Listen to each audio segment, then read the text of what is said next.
Movie के start में हमें एक आदमी जय दिखाया जाता है जो अपने फ्रेंड के साथ ड्राइव पर जा रहा था। अब जब वो गाड़ी रोकता है और किसी काम से बाहर जाता है तो पीछे से उसके फ्रेंड को कुछ लोग किडनैप कर ले जाते हैं। इसके बाद हमें जय के भाई को दिखाया जाता है जिसका नाम है बेनी। वो एक कॉलेज स्टूडेंट है और छोटे से घर में अपने बड़े भाई जय और अपनी ग्रैंड मदर के साथ रहता है। बेनी को अपने बड़े भाई की कार बहुत ज्यादा पसंद है। उसका बड़ा भाई एक ड्राइवर है और लोगों को उनकी डेस्टिनेशन उनकी जगह तक पहुंचाता है। हम देखते हैं कि बेनी जब अपने बड़े भाई के पास जाता है तो वो देखता है उसके बड़े भाई के पास वेपन्स थे। वो अपने बड़े भाई से पूछता है कि आपको इन वेपन से क्या काम पड़ गया।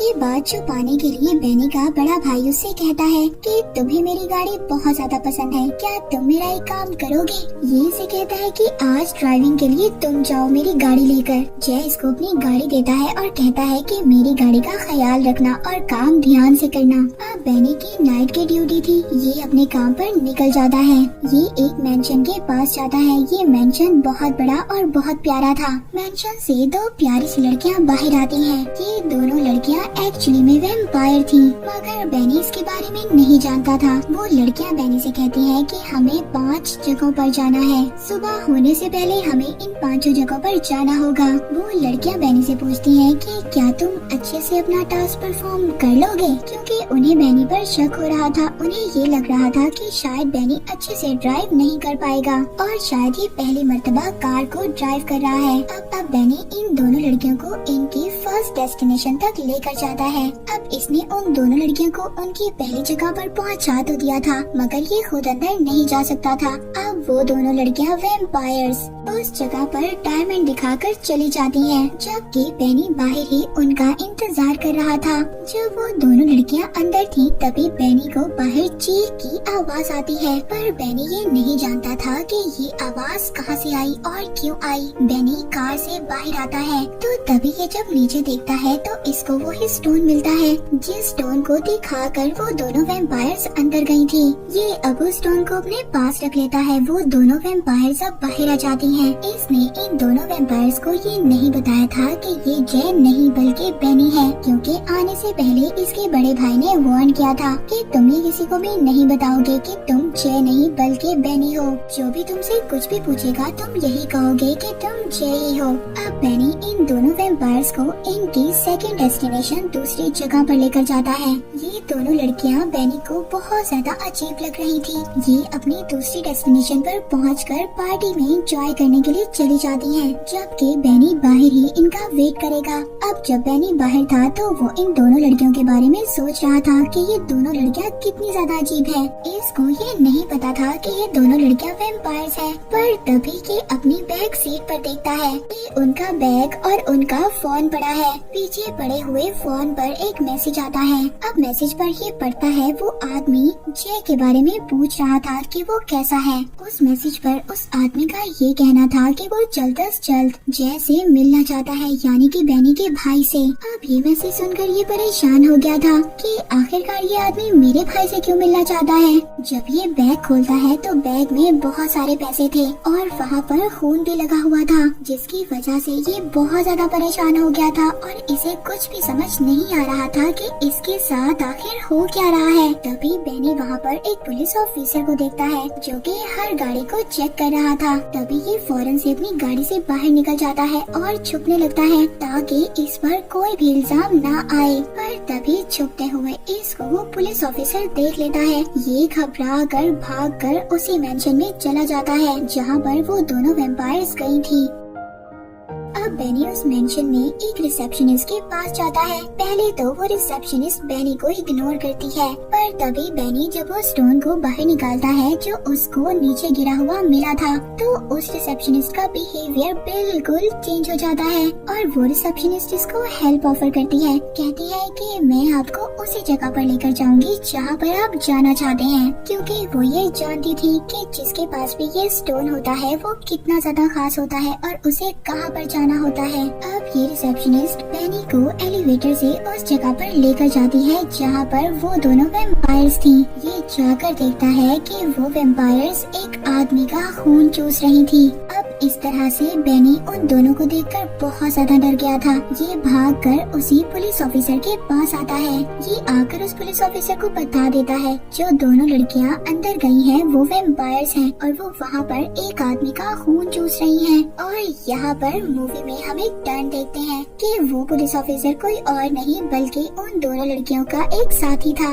अब जब वो पुलिस ऑफिसर ये देखता है कि ये इनके सीक्रेट को सबको बता रहा है तो ये उसको मारने की कोशिश करता है। अब जब ये आदमी बेनी को मारने वाला था तभी बेनी घबरा कर अपनी गाड़ी की तरफ भागता है और फोन लेकर अपने भाई को फोन करने की कोशिश कर रहा था। पर तभी वो दोनों वैम्पायर्स लड़कियां वहाँ पर आ जाती हैं और इससे इसका फोन छीन लेती हैं। बेनी उनसे कहता है कि प्लीज मुझे जाने दो। वो कहती है हम तुम्हें जाने नहीं देंगे, बताओ तुम कौन हो। जिस पर ये उन दोनों लड़कियों वैम्पायर्स को बताता है कि ये जे नहीं है बल्कि जे का छोटा भाई बेनी है और इसके बड़े भाई जे ने ही इसको यहाँ पर भेजा है। इसके बाद हमें इन दोनों वैम्पायर्स का लीडर दिखाया जाता है। उसने अपने घर में बहुत सारे लोगों को कैद किया हुआ था और उनका खून पीता था। उस लीडर ने यहाँ की सिटी के साथ एक एग्रीमेंट किया था कि वो यहाँ के लोगों को नुकसान नहीं पहुँचाएगा। उसने ये प्रॉमिस किया था कि वो किसी का खून नहीं पिएगा और न ही किसी को नुकसान पहुँचाएगा।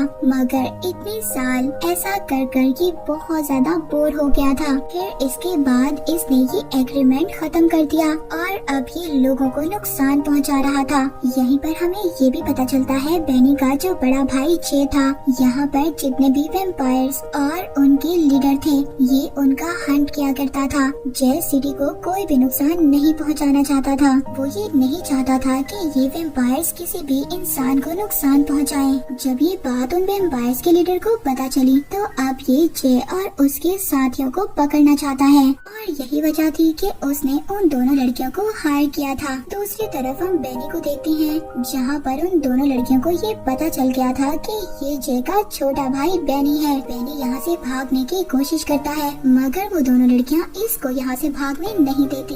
वो दोनों लड़कियाँ कहती हैं कि हमें जिस जिस जगह पर जाना है तुम हमें वहाँ पर लेकर जाओगे और ड्राइवर ही का काम करोगे।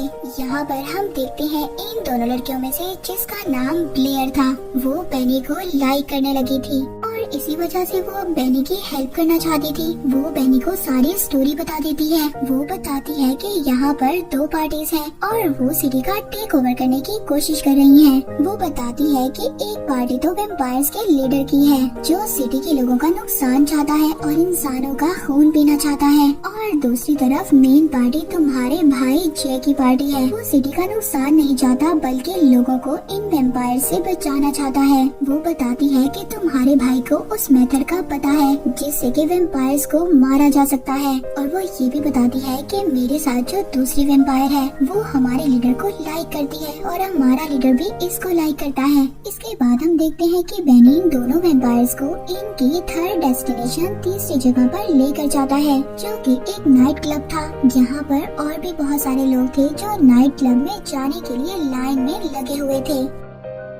इन लोगों में बेनी के फ्रेंड्स भी थे। अब जब ये लोग देखते हैं कि बेनी यहाँ पर है तो ये भी ये चाहते थे कि बेनी भी इनके साथ क्लब में जाए मगर उन दोनों वैम्पायर्स के पास तो वही स्टोन था जिसको वो दिखाकर आसानी से नाइट क्लब में जा सकती थी। अब वो दोनों लड़कियाँ तो स्टोन दिखाकर नाइट क्लब के अंदर चली जाती है पर जैसे ही इसके फ्रेंड बेनी के पास आ रहे थे तो वो बेनी के हाथ में कीज देखते हैं। वो ये समझ गए थे कि बेनी एक ड्राइवर है, ना तो ये खुद नाइट क्लब में जाएगा और ना ही हमें ले जा सकता है। पर तभी वो देखते हैं उन दोनों वैम्पायर्स में से एक वैम्पायर ब्लेयर वो वापस आती है और बेनी को अपने साथ अंदर ले जाती है। ये देखकर बेनी के फ्रेंड्स शॉक्ड हो जाते हैं। अब ये दोनों लड़कियां नाइट क्लब में गई थी। वहाँ पर वो आदमी तो होना चाहिए था जिसका इन्होंने खून पीना था मगर वहाँ पर तो जे का आदमी खड़ा था जो इन वैम्पायर्स को मारने के लिए आया था। इसके पास वो गन थी जिससे कि वो वैम्पायर्स को मार सकता था। उस आदमी ने इन दोनों वैम्पायर्स पर गन पॉइंट कर ली थी और वो ये कह रहा था कि मैं तुम्हें मार दूंगा।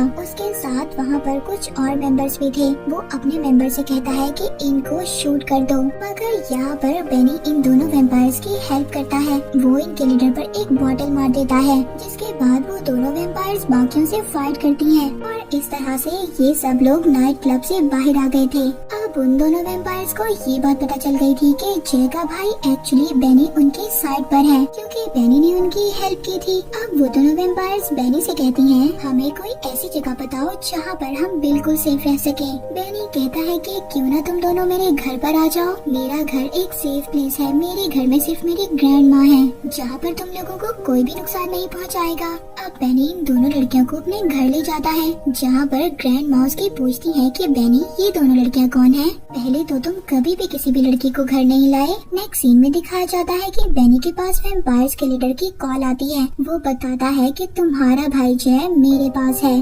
दरअसल बेनी का भाई उस वैम्पायर्स के लीडर से लड़ने के लिए गया था और वो अब फाइट में हार गया था, जिसके बाद उन वैम्पायर्स के लीडर ने उसे कैद कर लिया। बेनी उन दोनों लड़कियों को उनकी लास्ट लोकेशन पर छोड़ने जाता है, जो कि उनके वैम्पायर लीडर का घर था। वहीं पर बेनी के भाई को भी कैद किया हुआ था। अब जब वो उन दोनों लड़कियों को ड्रॉप करता है तो उनमें से एक लड़की जो बेनी को लाइक करती थी, वो बेनी से कहती है, बेनी तुम यहाँ से चले जाओ, वरना हमारा वैम्पायर्स का लीडर तुम्हें भी मार देगा और तुम्हारे भाई को भी। मगर बेनी कहता है कि वो अपने भाई को अकेला छोड़कर कहीं नहीं जाएगा, उसे अपने भाई की हेल्प करनी है। वो लड़की बेनी को रोकती है क्योंकि वो बेनी को लाइक करने लगी थी और उसकी हेल्प करना चाहती थी। मगर बेनी किसी भी सूरत में यहाँ से जाने के लिए तैयार नहीं था। वो घर की तलाशी लेता है, घर के मुख्तलिफ हिस्सों को देखता है ताकि उसका भाई उसे मिल जाए। वो अपने भाई को ढूंढ रहा था, पर तभी उसको पता चलता है उस वैम्पायर के लीडर ने बहुत सारे लोगों को कैद किया हुआ था और वो उन लोगों का खून चूसा करता था। उन्हीं लोगों में उसने बेनी के भाई जय को भी कैद किया हुआ था। बेनी जब अपने भाई को बचाने की कोशिश कर रहा था तो इन सब में वो खुद भी पकड़ा जाता है। इसके बाद वैम्पायर्स का लीडर और वो लड़की जो वैम्पायर के लीडर को लाइक करती थी, ये दोनों बेनी के पास आते हैं और उसे डराते हैं। वो बताते हैं कि हम तुम्हारे साथ कुछ भी कर सकते हैं, तुम जानते हो हम बहुत ज्यादा पावरफुल हैं और साथ ही साथ हमने तुम्हारे भाई को भी रखा हुआ है। बेनी जब इनकी बातें सुनता है तो वो एक नाइफ से इन पर स्टैब करने की कोशिश करता है, मगर वो वैम्पायर्स का लीडर बेनी को मारना चाहता था। अब वो दूसरी वैम्पायर लड़की जो बेनी को लाइक करती थी, जब वो ये देखती है कि ये दोनों बेनी को मारना चाहते हैं तो वो ऐसा नहीं होने देना चाहती थी। वो बेनी के लिए खड़ी हो जाती है। जब ये बात दूसरी लड़की वैम्पायर देखती है तो कहती है, तुम ऐसा कैसे कर सकती हो, तुम ऐसा नहीं कर सकती, मैंने तुम्हें बनाया है और तुम मेरे खिलाफ बिल्कुल नहीं जा सकती। ये कहकर वो उस लड़की पर अटैक कर देती है और उसे उसके किए की सजा देती है। अब जब बेनी ऐसा देख रहा था तो वो अपने मोबाइल से अपनी कार को एक्टिवेट कर देता है, जिससे कि उसकी कार स्पीड में अंदर आती है और विंडो को तोड़कर अंदर आ जाती है। अब जब विंडो टूटती है तो उस वैम्पायर लीडर के घर पर सनलाइट आ जाती है, यानी कि सूरज की रोशनी। तो वहीं पर वो ही वैम्पायर लीडर के साथ ही खड़ी थी। जब उस पर सनलाइट पड़ती है तो वो फौरन से जल जाती है। इसके बाद जे बेनी के सामने आता है। बेनी अपने भाई की हेल्प करना चाहता था, पर तभी वैम्पायर्स का लीडर आकर बेनी पर अटैक कर देता है और उसे काट लेता है, यानी कि अब बेनी भी वैम्पायर बन गया था। वो बेनी को मार देना चाहता था, पर तभी जे आकर उस वैम्पायर लीडर को सूरज की रोशनी की तरफ ले जाता है। तो जैसे ही वो वैम्पायर का लीडर सूरज की रोशनी वाले हिस्से में जाता है तो वो भी जलकर राख हो जाता है और मर जाता है। दूसरी तरफ बेनी को उस वैम्पायर लीडर ने काट लिया था। अब बेनी भी वैम्पायर में ट्रांसफॉर्म हो जाएगा। इसके बाद हमें कुछ टाइम बाद का सीन दिखाया जाता है, जहाँ पर हमें ये दिखाया जाता है कि इन दोनों भाइयों के रास्ते बिल्कुल अलग हो चुके थे, क्योंकि बेनी एक वैम्पायर बन चुका था। मगर जय उसको जाने से पहले कहता है, मैं जानता हूँ कि तुम वैम्पायर बन चुके हो, मगर अभी भी तुम्हें मेरी साइड से ही लड़ना होगा और हमें इस सिटी को बड़ी तबाही से बचाना होगा। जय ने ये डिसाइड कर लिया था कि वो एक प्रोफेशनल वैम्पायर हंटर बनेगा और वो बेनी को ट्रेन करेगा कि बेशक वो वैम्पायर है, मगर फिर भी उसे मेरी साइड पर रहकर मेरा साथ देना होगा। इसके बाद बेनी को उसी लड़की वैम्पायर के साथ देखते हैं जो मिलकर अपनी लाइफ को गुजारना चाहते हैं। और इसी के साथ ये वैम्पायर स्टोरी यहीं पर एंड हो जाती है।